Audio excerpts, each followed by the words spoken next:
Bayangin, lu baru aja dapat nilai IPK sempurna, dapat promosi jabatan yang diincar banyak orang, atau minimal menang giveaway HP flagship yang peluang dapatnya cuma 0,0000000%. Normalnya, lu bakal langsung update Instastory, syukuran tumpengan, atau minimal senyum-senyum sendiri kayak orang kesurupan kan? Tapi anehnya, otak lu malah ngebisikin hal yang beda banget. Otak malah bilang, duh ini pasti dosennya lagi khilaf pas koreksi. Ah, ini mah hoki doang. Bentar lagi mereka juga bakal sadar kalau gua aslinya gak bisa apa-apa dan cuma beban keluarga. Selamat, kalau lu pernah mikir kayak gitu, lu bukannya pesimis atau lagi gila kok. Lu cuma lagi kejebak di dalam labirin pikiran bernama imposter syndrome. Secara sederhana, imposter syndrome ini adalah kondisi psikologis di mana lu ngerasa nggak pantas atas pencapaian yang lu dapat. Lu ngerasa semua kesuksesan lu itu cuma kebetulan, hoki-hokian, atau karena lu pintar nipu orang-orang sekitar supaya kelihatan kompeten.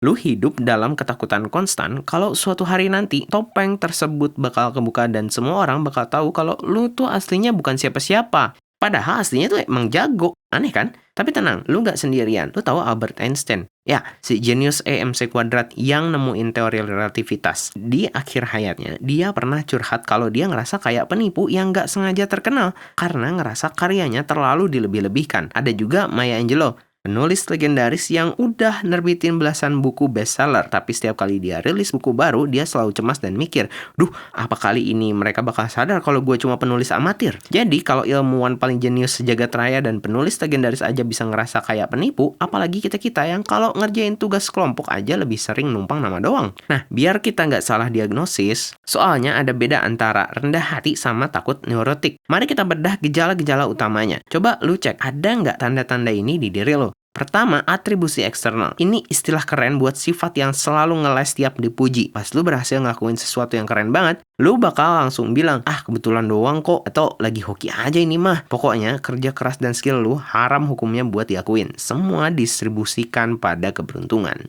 Kedua, alergi pujian tapi sensitif kritik. Kalau ada orang ngasih lu 10 pujian, otak lu bakal langsung delete otomatis dari memori jangka pendek. Tapi begitu ada satu orang yang kritik kecil, misal tipe satu huruf di slide presentasi, lu bakal kepikiran sampai 3 hari 3 malam. Gak bisa tidur sambil dengerin lagu galau di pojokan kamar. Tiga, overworking alias kerja siksa diri. Lu bakal kerja rodi secara ekstrim demi ngebuktiin kalau lu gak sebodoh yang lu pikirin. Lu nolak istirahat karena mikir kalau gua santai dikit, rahasia kebodohan gua bakal terbongkar. Akhirnya apa? Ya burn out tipes terus masuk IGD. Tapi pertanyaannya, kenapa sih otak kita bisa sekreatif itu bikin skenario penyiksaan mental kayak gini? Dari mana asal-usulnya? Biasanya, akar masalahnya ada 3. Pertama, pola asuh masa kecil. Mungkin lo tumbuh di keluarga yang menuntut lo harus selalu sempurna. Ranking 1 itu kewajiban, ranking 2 itu malah petaka.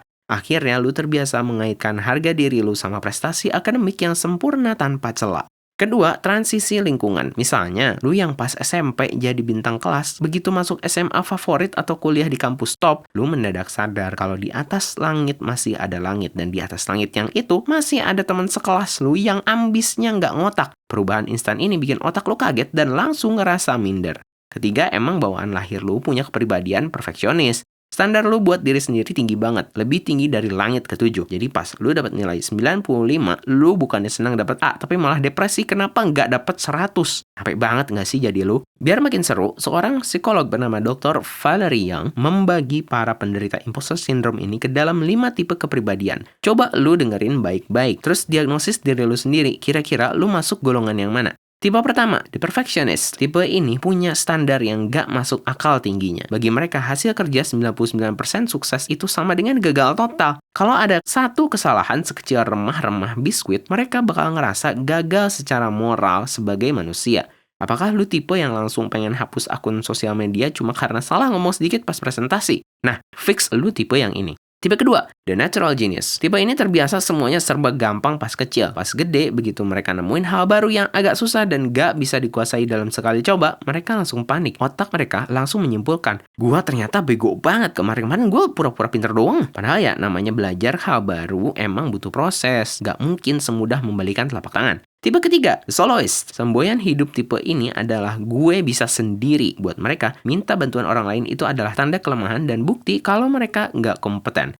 Kalau mereka nanya jalan pas nyasar aja ngerasa kayak udah gagal jadi manusia, apalagi nanya soal tugas kuliah. Akhirnya mereka milih tersesat dan tenggelam dalam kesendirian. Tipe keempat, the expert. Tipe ini ngerasa harus tahu segala hal tentang suatu bidang sebelum bisa disebut kompeten. Mereka nggak bakal berani daftar magang atau apply kerjaan sebelum punya 50 sertifikat webinar berbayar dan menguasai seluruh ensiklopedia sampai tahu persis letak titik dan komanya. Mereka selalu ngerasa kurang tahu dan takut ketahuan kalau aslinya mereka nggak tahu apa-apa. Tipe kelima, superhero. Ini tipe yang maruk. Mereka ngerasa harus sukses di semua aspek kehidupan sekaligus. Kuliah harus cum laude, organisasi aktif, bisnis sampingan jalan, pacaran harmonis, olahraga rutin, skincare gak pernah absen, dan tetap punya waktu buat nongkrong. Begitu ada satu aspek aja yang kendor, mereka langsung ngerasa kayak manusia paling gagal sedunia.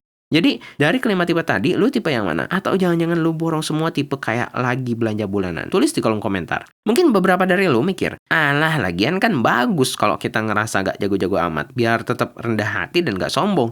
Beda bre. Rendah hati itu lu tahu lu jago, tapi lu gak pamer. Kalau imposter syndrome, lu aslinya jago, tapi lu menyiksa diri sendiri karena yakin kalau lu tuh gak jago. Ini dua hal yang bertolak belakang. Kalau lu biarin sindrom ini terus-menerus menguasai otak lu bakal terjebak dalam apa yang dinamakan imposter cycle yang melelahkan lahir batin. Siklusnya tuh gini, lu dapat tugas baru, lu cemas setengah mati, takut gagal, lu kerja rodi bagai kuda sampai kurang tidur, hasilnya sukses besar, lu dapat pujian, lu ngerasa lega sebentar, tapi kemudian lu mikir, ini mah hoki doang, kalau dapat tugas berikutnya pasti gue bakal ketahuan bego, dan siklusnya muter lagi dari awal, gitu terus sampai kiamat kurang 2 hari. Lama-lama, siklus ini bakal bikin mental lu ambiar, lu bakal kena burnout kronis, kecemasan yang gak berujung, dan yang paling parah, lu bakal selalu nolak peluang baru. Lu gak berani ambil tantangan, gak berani daftar beasiswa, gak berani deketin gebetan, cuma karena lu ngerasa, gua mah apa tuh, gak pantas dapet yang bagus. Lu membatasi potensi lu sendiri sebelum orang lain sempat menilainya. Kan rugi banget.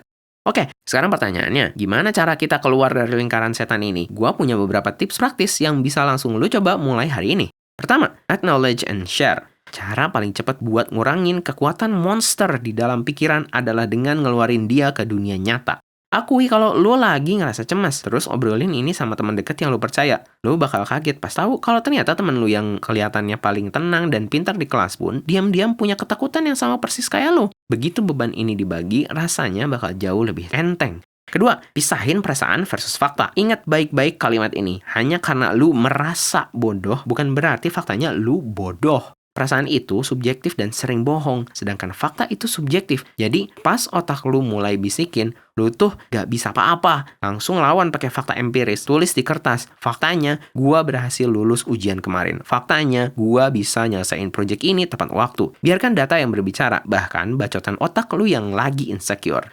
3. Tulis ulang skrip pikiran lu. Ubah cara pandang lu terhadap kesalahan. Gagal itu bukan bukti kalau lu seorang penipu yang akhirnya kebuka topengnya. Gagal itu cuma proses belajar yang normal banget dialami sama semua manusia di bumi. Gak ada bayi yang baru lahir langsung bisa lari maraton kan? Pasti ada fase jatuhnya dulu. Jadi maafkan diri lu kalau bikin salah. Keempat, bikin wins journal. Mulai hari ini bikin satu dokumen di HP lu buat nyatet setiap pencapaian kecil. Ucapan terima kasih dari teman atau pujian dari guru atau dosen lu.